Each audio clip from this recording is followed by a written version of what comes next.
Јове, тебе те испуштивме од панелот, односно не те ставивме за оваа епизода, така што сега сакам да ти испрашам на истава тема.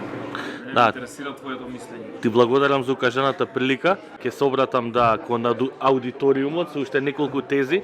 Како што кажа ти дека јас и ти мислиме дека Ливерпул ќе освои.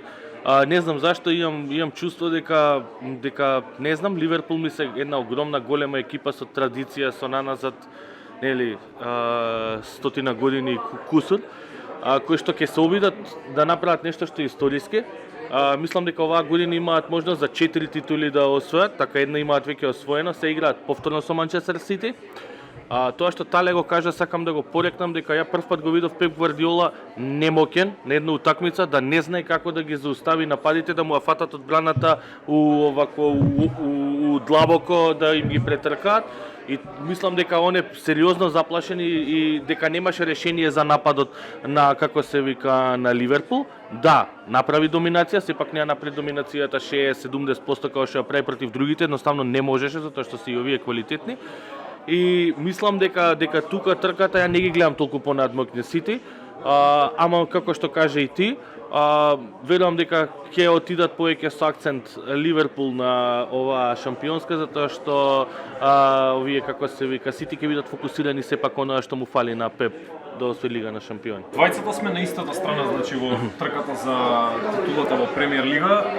Мислиме дека Ливерпул ќе освои, сега не знам дали од истите причини. Ти мислиш дека Ливерпул е доминантен во однос на Сити? Не би рекол дека е доминантен, ама дека Пеп Гвардиола дека си е раат и дека си ја доби утакмицава, јас го видов два пати како исплашен, како стана од столче и како не знаеше што се случува, затоа што прими гол за една секунда.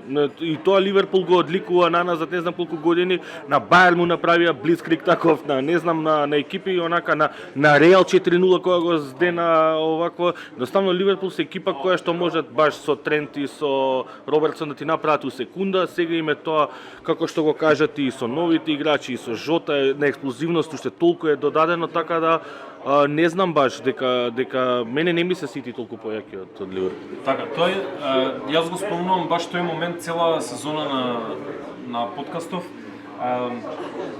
Ливерпул како клоп да има онаа копче за гол и кога и да му треба гол го стиска копчето и дава гол. Јас не сум го видел Ливерпул да не може да даде гол на екипа. Да. Тоа не се случува едноставно. И тоа е веќе со години, да е сега ајде, ама 3 години веќе тие можат да дадат гол на било која екипа во било кој период од мечот. Имаше еден дечко го видов составени неколку, како се вика, предвидувања од утакмица, тој ќе даде гол, тој ќе има толку шутеви на гол и така натаму, и се нервираше затоа што не замислам дека Салах му беше даден дека ќе даде исто така гол. Зошто му го поништија голот за 3-2, на кој го даде голот од кај Сити го даде кој го даде од Сити голот? На кој го поништија голот? Немаме никој позади камера да ни каже. Како и Малиов од Англија. Не Фоден.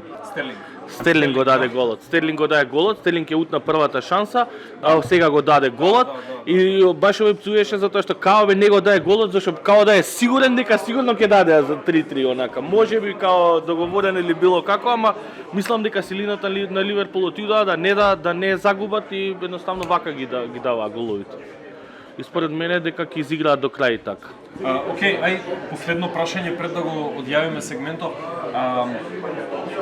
Бидејќи стоиме на страната Ливерпул освојува титула, значи дека Сити мора да киксне. Тој има предност во моментов на табелата. Како, во кој сценарио ги гледаш Сити да кикснат? Не мора на преварот да ми го кажеш, туку зошто би кикснале Сити? Па многу има зашто. Двајца ќе им се повредат. Не знам кој им е таа ротација, ама оваа година има многу поскудна ротацијата на Сити. Тие клучни некој што ги кажа, па дури и Де Брујне што го кажа, замисли да се случи на Родри,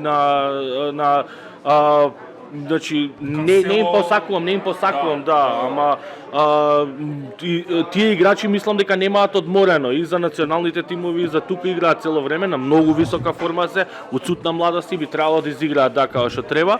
Ама тука гледам, значи да, Сити па и со напаѓачите се до некаде, што го кажува Влачеш Хезус, не знам. Мене ми се под знак прашање, психички дали ќе можат. Треба да докажат дека психички се спремни и тука сме за да го направам. Мене не ми се се уште таму. Ливерпул ми се посериозни тука. Ливерпул, она што ми дава надеж дека сепак можат да ја освојат титулата е тоа што навикнати се последнија 5 сезони да играат на многу сурова ротација од страна на Клоп. Значи, Салах, Мане, Вирджил ван Дајк, Фабиньо практично не одмараат.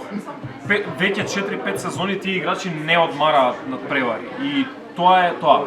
Мислам дека тоа би имало многу голем потенцијал да ја реши титулата, бидејќи Салах е навикнат да игра секој 3 дена, бидејќи Ван Дајк е навикнат да игра секој 3 дена, а тоа не се навикнати Фоден и Мариш. Јас не знам дали другиве го гледаат тоа. Капитенов на Ливерпул, Хендерсон.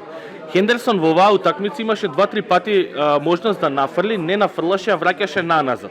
Кога ја тепаа Барселона, кој им требаше 4-0, кога отидоа, излегоа, он беше главен играч кој со сите ги нафрлаше, кој што влезе Ориги со немаш играно цела сезона, даде и едноставно мислам дека играат со многу специфични и дозирани задачи, точно знаат некако наназад и може да ти изненадат у секој момент одеднаш да дојдеш од играч кој што знаеш дека сигурица ќе ја врати назад да нафрли и да ти смена целосно игра и од тука ги гледам премногу дека се опасни сериозни. Добро. Може да го затвориме овој наш мини сегмент со Напред Ливерпул. дека Ливерпул ќе освои титула, така? Да, и нека не частат ручек сега. Тоа Лачи Клоп, Рустикана. очекуваме на тебе ако не си флопер. Не си. Не си. Заборај тоа Дортмунд која беше тие времења. Добре. Ајде.